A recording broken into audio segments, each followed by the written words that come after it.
Do I know these people well? You wouldn't believe it. I know them too well. I know them too well. They cost me a lot of money. I spent a lot of money, but I love them, and they're great, and their people are fantastic, and nobody does it like your people, right? Nobody.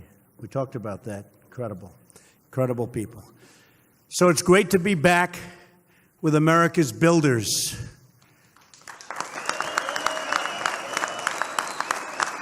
So did you ever think you'd see a president who knows how much concrete and rebar you can lay down in a single day? Believe me, I know. I know. We're a nation of builders, and it was about time we had a builder in the White House, right?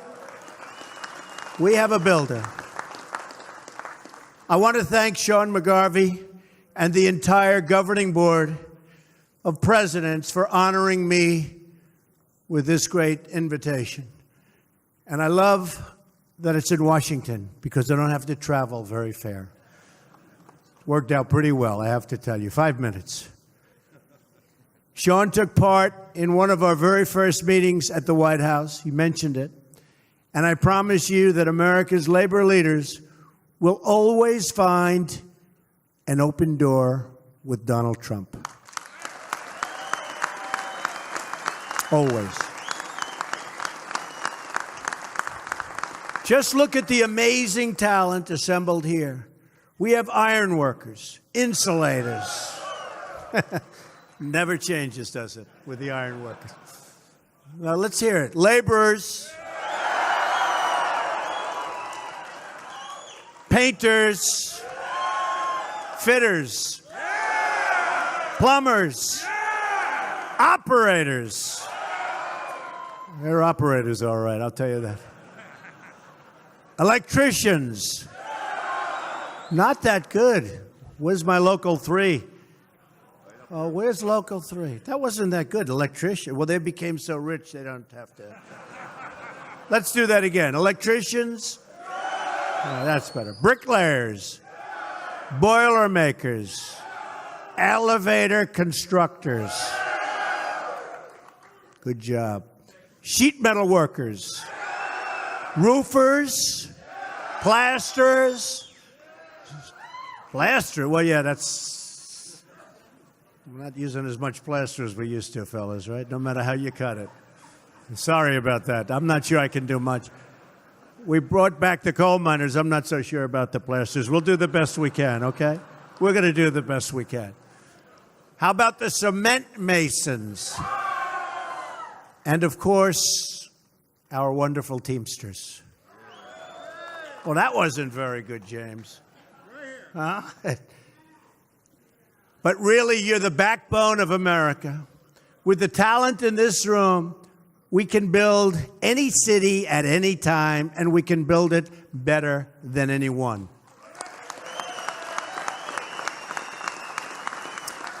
But we're going to do even better than that. Together, we are going to rebuild our nation.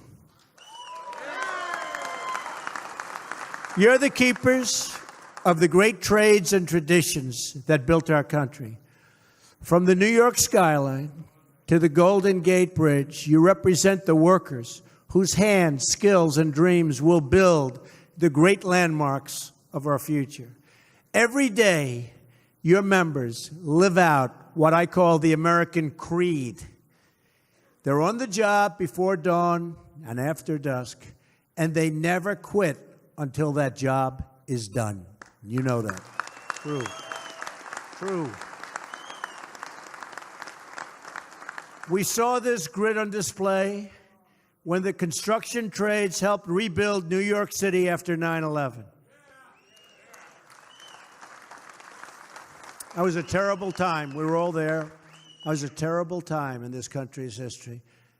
Worst attack in the history of our country. Worse than Pearl Harbor. Pearl Harbor, they were attacking military. Here they were attacking civilians. Worst attack. And I saw what happened. Within a very short period of time, we were back rebuilding. And rebuild you did. And I really congratulate you. It took a lot of courage and a lot of strength. And thank you.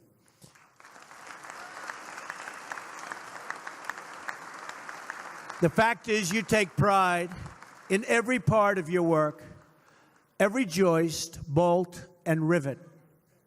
You're not only builders, but you're artisans, very talented people. A lot of people don't understand. You're very talented people, enriching our cities and landscapes with works of great beauty. And just as you take pride in your work, our nation takes great, great pride in you, believe me. And it's time that we give you the level playing field you deserve.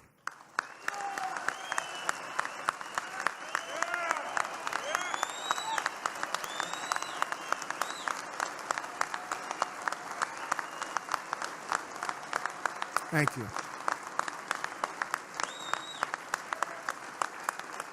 Thank you, folks. Washington and Wall Street have done very, very well for themselves. Now it's your turn, and you're going to be also sharing the wealth.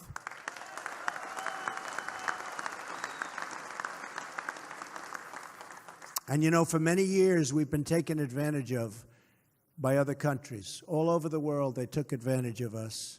We had leaders that didn't have a clue, or worse. That's not going to happen anymore, folks. That's not going to happen anymore. And you see what's going on right now. In fact, the trade deficit went way down, just announced before I got on stage. And I will tell you, we're going to have a whole different set of values when it comes to representing our country. That I can tell you right now. This election was all about returning power to the people. I've spent my life working side by side with American builders, and now you have a builder as your president.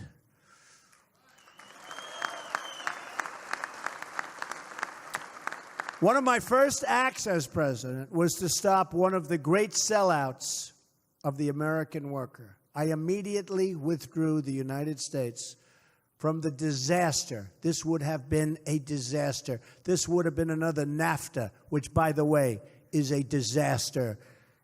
I took you out of the Trans-Pacific Partnership.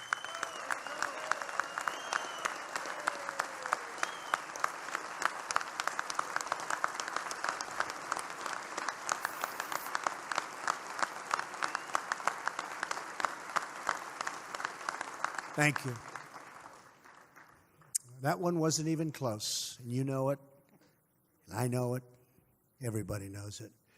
Next, I cleared the way for the construction of the Keystone XL and Dakota Access pipelines.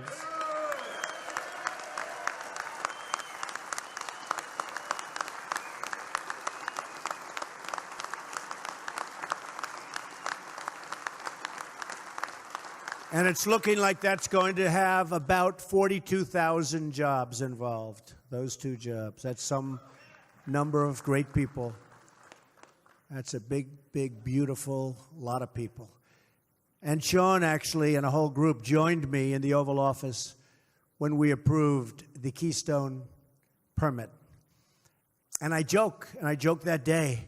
I said, can you imagine the head of this big Canadian company in this case? They built pipelines, and they failed. Didn't work. They paid millions and millions and hundreds of millions of dollars to consultants and lawyers, and they failed. And it was over. And then one day, Trump wins, and a few days later, they get a knock on the door. Sir, the Keystone Pipeline was just approved. Can you imagine? I want to see the expression on his face. And he's a nice guy. They came to the office. Because, you know, I did say, you have to use American steel. You have to fabricate it here. Now, they had already bought 60, 70% of it. So you can't be too wild, right? But I was signing the order. And I said, where'd they buy the steel? I didn't like the answer. I said, who fabricated the steel? I didn't like the answer. I said, from now on, we're going to put a clause. Got to be made in America. We want American steel made in America. Right on the bottom. 100%. Right?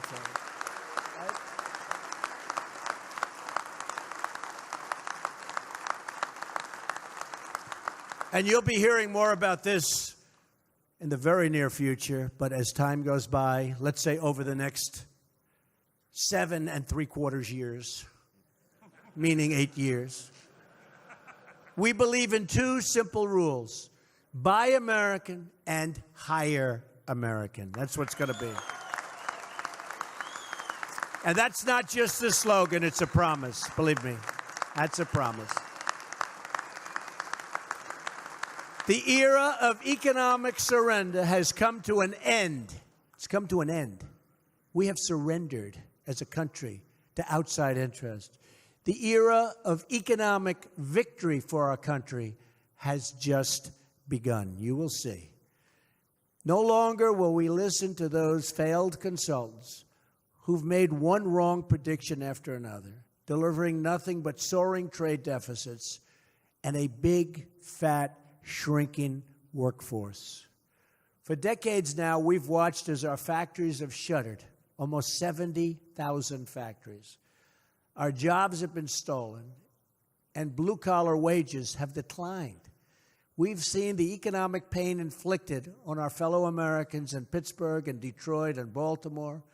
We didn't just offshore our jobs. We offshored a big, big part of the American dream. We enriched foreign countries at the expense of our own country, the great United States of America. But those days are over.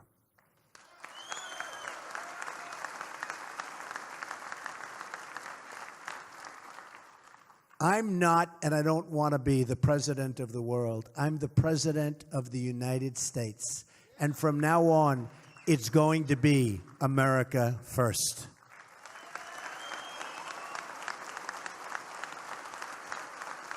We're going to bring back our jobs, and yes, we're going to bring back the American dream. As I travel the nation, I heard the pleas of the forgotten men and women of our country, the people who work hard and play by the rules, but who don't have a voice. Together, we are their voice, and they will never, ever be forgotten again. That I can tell you. I don't know if you saw, but if you watch the Democrats now, the anger and hatred, and they're trying to figure out where did all these people came that voted for Donald Trump. Remember, they said, because the Electoral College is very, very hard, they say almost impossible for a Republican to win. The odds are stacked. And they would say, there's no way to 270. You need 270. There's no way to 270. I heard that so much for a year. I kept saying, maybe I shouldn't be running. You know, Sean, I said, maybe I shouldn't run. Because there's no way. The people are telling me, the same people that say all of the bad stuff, they're saying there's no way to 270. Well, but there was a way to 306. But wasn't that an exciting one? You know, places that nobody entered. Donald Trump has won the state of Michigan. They go, what? Donald Trump has won the state of Wisconsin. They came out of the blue, and we didn't even need them. And we love those 2 states because we won the state of Pennsylvania, and we won Ohio, and Iowa, and North Carolina, and South Carolina, and Florida, and so many others. We ran the coast. And if you don't run it, you can't win. Huge disadvantage, the Electoral College. It's very, very tough. They say almost impossible for a Republican to win. But I had the support of, I would say almost everybody in this room. We had tremendous support. No, we did. We had tremendous support. We had tremendous support. And I'll tell you, we really had the support of the workers. We had tremendous support of the workers. Well, would you like to make a change, folks? Would you like to make a change? Because if anybody wants to make a change, you won't be having so many jobs, that I can tell you. Your jobs will be a whole different story. Because in the last decade, you lost over 750 construction. Think of this, 750,000 construction jobs. Real wages in the construction sector have fallen more than 15% since the 1970s. We rank 39th in the world for construction permitting. And approvals for infrastructure projects can take up to 10 years. Since taking office, I've signed one action after another to eliminate job-killing regulations that stand in a way. I had a chart. Is that chart around here someplace? Did you have that? I have to show this chart to you because it's amazing, actually.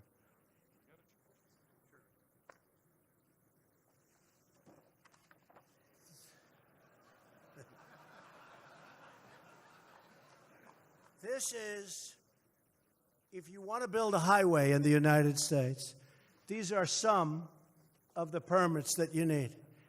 It's a process that can take way over 10 years, and it just never happens. Then at the end of the period, they vote against it. And we're getting rid of many of these regulations. You have to go through 17 agencies, many permits in each agency. In February alone, we added almost 60,000 new construction jobs in the country. I ordered expedited environmental reviews for infrastructure, environmental and energy projects all across the country. No longer will you have to wait year after year for approvals that never come. I also took historic action to lift the restrictions on American energy production and to put our miners, who have been treated horribly, back to work. Consumer confidence. They're great people. Consumer confidence is at the highest level in more than a decade. You've seen all of the charts, all of the studies. The National Association of Manufacturers just the other day reported the most optimism in the entire history of its survey, which is an old survey. 93% of manufacturers are optimistic about the future. It's almost 27% lower than that just a few months ago. The Home Builders Confidence Index is at its highest level in 12 years.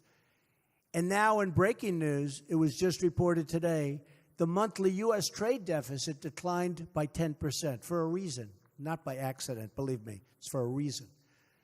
We're also going to protect your jobs by protecting our borders. My administration is just a matter of weeks, and literally a short period of time, has brought record reductions to illegal immigration. Record reductions. Down 61% since inauguration. General Kelly is doing a fantastic job. And we'll crack down on visa abuses that undermine the American worker, and we're doing that right now. These and so many other achievements have defined our first 10 weeks in office. We've done so much for the worker, done so much for the military. We've done so much for the police officers, our men in blue and women in blue who are not treated fairly. We're fighting for workers of all backgrounds and from all walks of life. But to achieve true progress, we must remember our legacy. We're the nation that built the tallest skyscrapers on what was once the Hudson River and put neon lights of Las Vegas in the middle of the desert. But if government continues to punish America's builders, then we will not be that nation any longer. I'm calling on all Americans, Democrat, Republican, Independent, to come together and take part in the great rebuilding of our country. That is why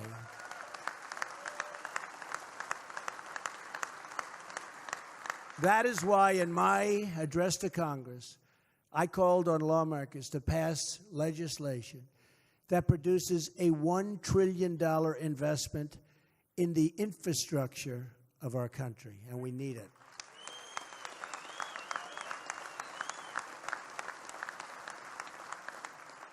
With your help, we can rebuild our country's bridges, airports, seaports, and water systems. We will streamline the process to get approvals quickly so that long-delayed projects can finally move ahead. And with lower taxes on America's middle class and businesses, we will see a new surge of economic growth and development. All of you have come to the nation's capital to call members of the House and Senate to action. you've also called your president to action. When you see them, you can tell Congress that America's building trades and its president are very much united.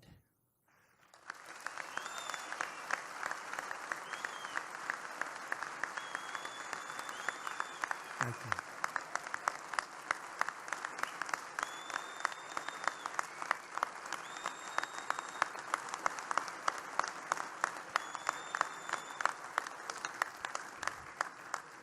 Together, we are ready to break new ground. We will build in the spirit of one of the great projects in our nation's history, an enduring symbol of American strength. The Empire State Building was forged in the Great Depression and provided jobs for more than 3,000 workers. We've all seen the pictures. Rugged workers perched dozens and dozens of stories up in the air. Workers like these moved almost 60,000 tons of steel, installed 200,000 cubic feet of stone, and laid 10 million bricks to build that American icon. And they did the job in a record time, 13 months. Hard to believe. Think of that. Empire State Building, built in 13 months during the Depression. Nowadays, you couldn't even get a building permit or approval in that amount of time.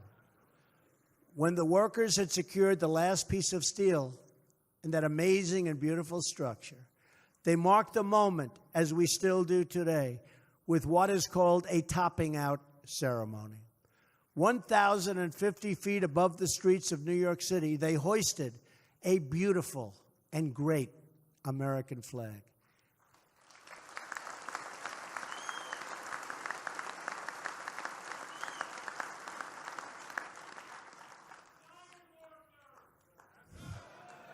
They did a good job. They did a good, those iron workers, you better believe it.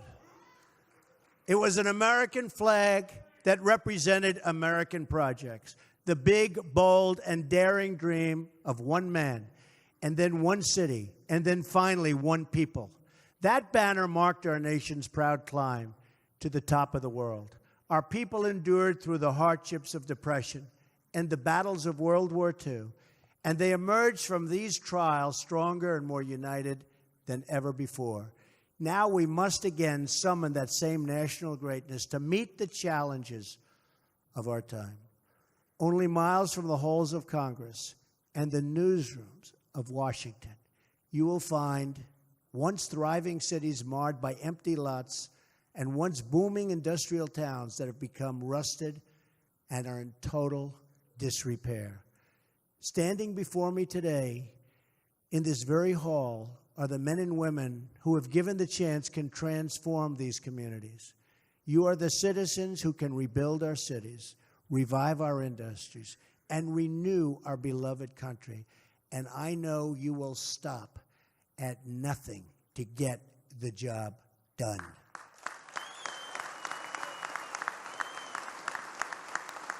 For the rest of their lives, everyone who worked on the Empire State Building knew when they looked up at that great New York skyline that they had lifted the stars and stripes atop the tallest flagpole on earth, and that somewhere high above the city streets, their place in history was carved into beams of steel.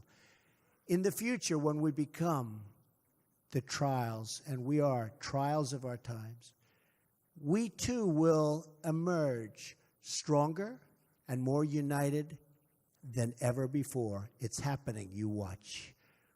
When we rise above the cynics and critics who live only to defend the status quo and to defend themselves from failure, then we too will construct a lasting monument to national greatness. In this future, our nation's workers and craftsmen will look way out at the vast open landscape, and they will build new bridges and new schools and new landmarks, and they will proudly raise up for all to see our bright and beautiful American flag. And when we see that flag, we will remember that we all share one American home, one American heart, and one American destiny. May God bless our nation's builders. May God bless our nation's workers. and may God bless the United States of America. Thank you very much. Thank you. Thank you.